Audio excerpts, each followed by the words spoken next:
안녕하십니까. 11월 23일 화요일 영국의 소리방송 빅태환입니다. 오늘은 두 가지 이야기 하겠습니다. 하나는 영국 뉴스이고 다른 하나는 한국 뉴스입니다. 첫째, 보호자 없이 도보 해협을 건너오는 아이들을 각 지방정부가 의무 수용해야 합니다. 둘째는 명분 없던 영웅 전두환 유감이란 제목으로 말씀드리겠습니다. 첫째 소식입니다. 영국 전역의 주 정부는 작은 배를 타고 동반자나 보호자 없이 프랑스에서 영국 해협으로 건너오는 망명 신청 아동들을 의무적으로 돌봐야 합니다. 현재까지는 망명자들이 도착하는 해안 지역 주 정부인 켄트와 영국 남부 해안의 몇 개의 주 정부에서 나누어 돌보고 있으나 재정적 부담이 증가하고 있기 때문에 결정된 사항입니다. 최근 어린이 홀로 해협을 건너는 경우가 증가함에 따라 현재 100명 이상의 어린이들이 어린이집에 자리가 부족해서 호텔에서 생활하고 있습니다. 프리티 파텔 내무장관은 월요일 하원 연설에서 영국 전역의 의회가 망명 신청자들에게 숙박시설을 제공하는 데 역할을 같이 해야 한다고 말했습니다. 금년에만 유보트를 타고 영국에 도착한 이민자의 수가 2020년 총기의 3배 이상으로 증가하였습니다. 내무부는 토요일에 886명이 도착하여 2021년 총 25,700명이 도착했다고 말했습니다. 지난해 도착 인원은 8,469명이었습니다. 해협을 건너는 사람들은 대부분 예멘, 에리트리아, 차드, 이집트, 수단, 이라크 등 세계에서 가장 가난하고 취약한 지역의 사람들입니다. 국제법상 사람들은 어느 나라에서 도착하든 망명을 신청할 권리가 있으며 가장 안전한 나라에서 망명을 해야 한다는 것은 말할 나위도 없습니다. 그러나 이들이 현지에서 영국에 망명을 신청하여 비자를 받기는 어렵기 때문에 갖은 방법을 동원하여 영국에 우선 도착하여 망명 신청을 하고 있습니다. 둘째 소식입니다. 한국에서 전두환 전 대통령이 서거하였다는 소식을 듣고 만감이 교차합니다. 그는 분명히 한 시대를 주름잡던 영웅인 것은 분명하나 국가와 민족을 위한 명분이 없는 영웅이었기 때문에 권력을 놓은 후 고난과 모욕 속에 오랜 기간을 살아야 했습니다. 전두환은 육사 11기입니다. 6.25 전쟁 중이던 1951년 가을에 육사에 입교하여 4년 풀 코스를 공부하고 임관한 생도들이어서 정기 육사생들이라고 부르기도 합니다. 1945년 해방과 더불어 미 군정이 시작되면서 자생적으로 조선경비대가 태어났습니다.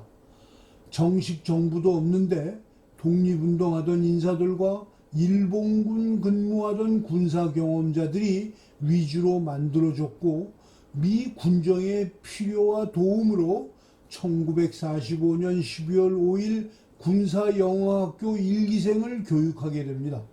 최초의 육군 장교 배출 기관이었습니다.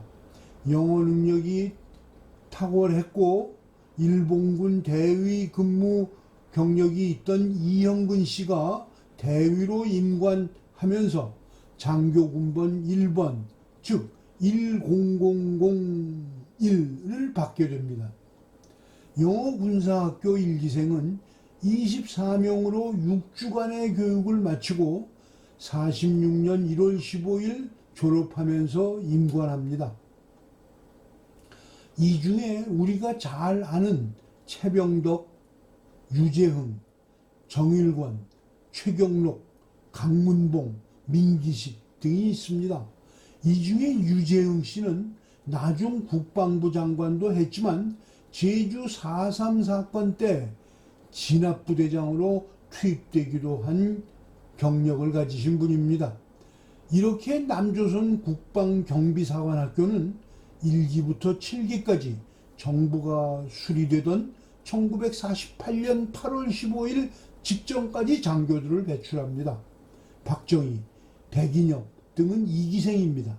월남영웅 최명신은 5기생, 혁명정부에서 독일 차관 3파였던 정래혁은 7기생입니다. 임관과 더불어 이영근 대위가 맡은 보직은 조선경비대 제2연대장이었습니다. 6개월 후 46년 5월엔 사관학교 교장이 됩니다. 48년 6월에는 참모총장이 되었습니다.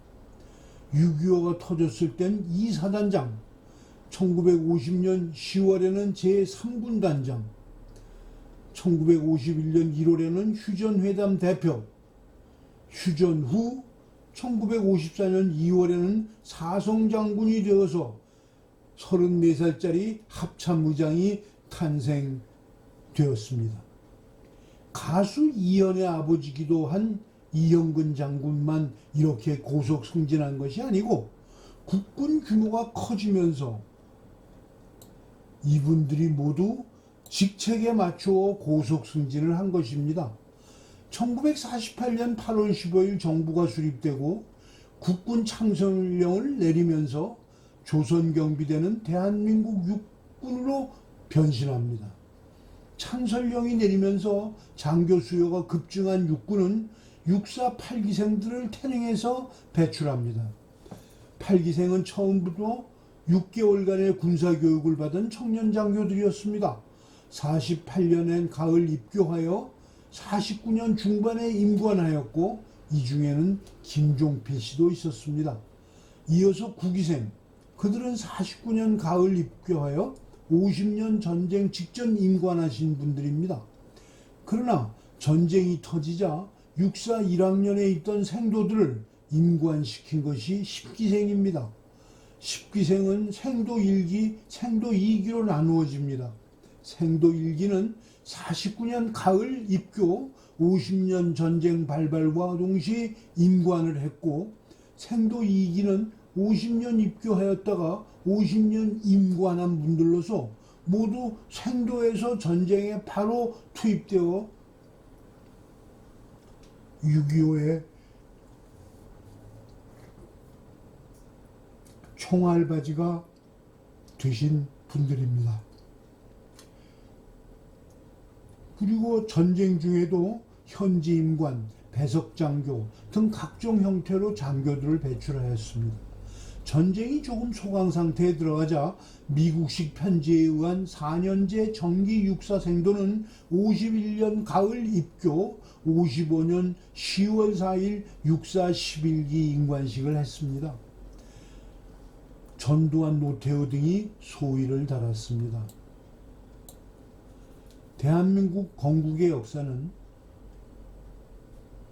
조선 국방경비대에서 시작합니다. 그 청년들이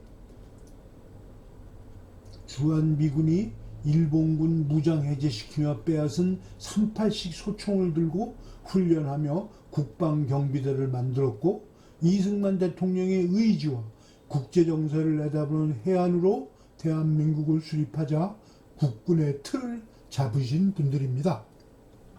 그리고 그분들 중 많은 분들은 김일성이 6.25를 일으키자 목숨을 바치셨습니다. 전쟁에서 생존하신 분들도 구사일생 살아남으신 분들이었습니다.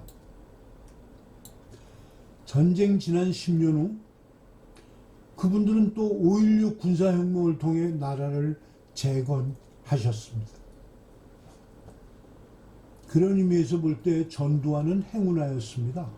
4년이란 사관 생도 시절을 멋있게 보냈고 평화시대에서 장교 생활을 한 군인이었습니다. 많게는 10살, 적게는 5살 선배들과 비교하면 군인치고는 너무도 화려한 인생을 즐긴 사람이었습니다. 그 시절 서울대 교련교관을 할 때 5.16이 터지자 육사에 가서 생도들을 동원, 육사 생도들의 혁명 지지 시가 행진을 벌린 것을 기회로 권력자와 친해지는 계기를 만들었고 군 내부에 하나회를 만들어 정치장교로서 야심을 키워온 인물이었습니다. 강국위대한 대한민국에서 군인질하면서 월남에 파병 가서 돈도 벌고 돌아와서는 11기 중에 제일 먼저 준장으로 승진하였습니다. 79년 보안사령관으로 있던 당시 대통령이 서거하자 12.12 군사 반란 사태를 일으켜 무주공산인 대한민국을 하나회 조직을 이용 그는 군인으로서는 못할 짓 하지 말아야 할 짓을 시작하였습니다. 자신의 직속 상관 육군 참모총장에게 스탈린이 베리아를 숙청하던 것처럼 탱크와 부대원을 보내 체포했습니다. 그리고 정병주 특전사령관, 장태환 수경사령관, 김진기 헌병감 등 군의 선배들을 감금하는 하극상을 한 것입니다. 자신이 대통령이 되기 위해 헌법에 의해 대통령 권한을 물려받은 최규하를 강퇴시켰습니다. 필자가 보는 그가 한 짓 중에서 최고 잘못된 일이었습니다. 박정희 대통령은 요즘 사람들이 독재자라고 하지만 그는 그런 강행군 속에서도 한국적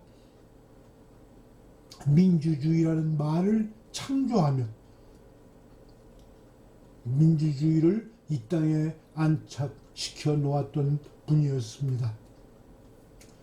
민주주의는 헌법을 준수하는 것으로 완성될 수 있습니다.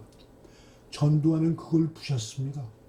더 큰 죄는 그리고 3명의 허씨를 기반으로 자신의 정치 기반을 조성하였습니다. 헌법을 고쳐서 7년 임기의 대통령직에 스스로 만장일치로 앉았습니다. 그리고 그의 하극상은 이어졌습니다. 8기생 출신 전 총리 김종필, 7기생 출신 국회의장 정래혁 등 비교적 청렴하고 박정희 대통령의 신임이 두꺼웠던 사람들을 보안사에 가두고 공갈 협박으로 그들이 부정축제자라고 일면 기사에 나게 만들었습니다. 진짜 잘못한 것도 있습니다. 5.18 주동자 김대중을 사형 선고한 것까지 잘했습니다. 그러나 자신의 미국 신임 여행을 위해 풀어준 것은 정말 잘못한 일 중에 하나였습니다. 그러고 보면 그가 잘한 것은 아무것도 없습니다. 자식들이 잘 안 되는 것도 자신의 업보입니다. 연희동 빨간바지 복부인에서 일약 영부인이 된 이순자도 말을 가리지 않고 내뱉는 천박한 여자였습니다. 요즘 들어 문 정권이 북한 정권과 너무 친하고 경제는 파탄 우려까지 있고 게다가 국민 생활을 억압하니까 우파 시민들 중에서 전두환을 칭찬하는 사람도 많이 있는데 그건 조금 생각해 보아야 할 부분입니다. 문재인을 욕하기 위해서, 문재인을 축출하기 위해서 전두환을 칭찬할 필요는 없다는 말씀입니다. 깡패 같은 대통령, 헌법 무시하는 대통령, 제왕적 대통령, 부패한 대통령, 철면피 대통령 이런 것들의 시작도 모두 그에게서부터 시작되었다고 해도 과언이 아닙니다. 시청자 여러분이 댓글도 달아주시고 구독도 눌러주시기 바랍니다. 오늘 방송 마치겠습니다. 내일 또 뵙겠습니다.